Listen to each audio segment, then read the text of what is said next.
We also received documents from the email account of Sally Yates. Remember the acting Attorney General Obama holdover? So this is what happened. Yates was brought in as acting Attorney General. Huge mistake. She was there 2.5 weeks or so, until Trump had to fire her for refusing to obey refusing to allow the Justice Department to defend the first version of his so-called travel ban. Really outrageous insubordination. A ban which has been upheld more or less each time it's come before the Supreme Court, despite the left's fanatical attempts to undo it. So what we did was we asked for emails about from her account, her emails from the 2.5 weeks she was acting Attorney General. So we finally gotten some batches. We had to sue for them, as we always do almost. There was an interesting email because there were several emails that were sent to her from Justice Department officials praising her efforts to thwart the President of the United States. Really unlawful efforts, improper efforts, unethical efforts.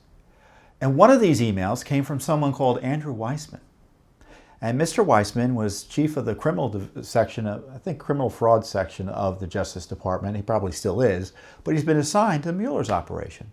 Now, Weissman has got a real history. He's known, I think, as Mueller's mad dog or Mueller's bulldog. He was involved in the Enron investigation and prosecutions of Arthur Anderson that were overturned by 9-0. And all of these outrageous acts by Mueller's team were raiding Manafort's home with guns drawn, and kind of their aggressive tactics have all been tied to Weissman. But Weissman sends an email to Sally Yates. Let me make sure I have it here. And he says, "I am so proud and in awe. Thank you so much. All my deepest respects."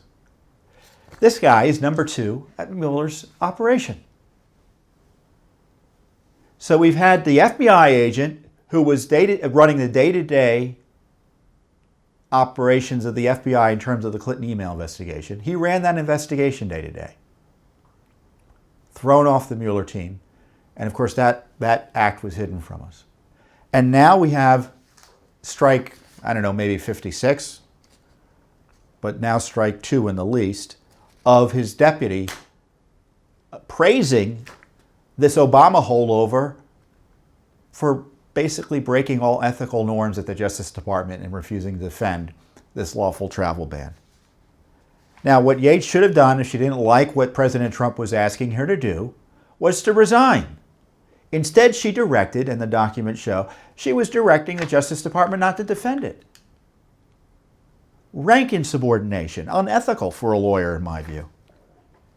And this person, this top official at the Justice Department that Mueller's relying on, was praising it.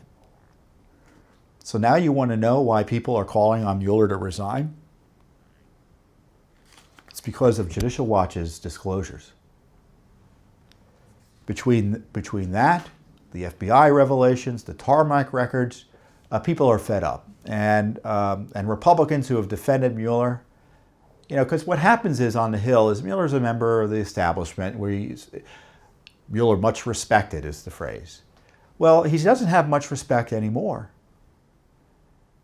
And the FBI, I remember talking to a key staffer on the Hill, and he said, well, the Republican leadership likes the idea of a special counsel because it means they don't have to talk about the Russia investigation. They can say, well, the special counsel's handling it.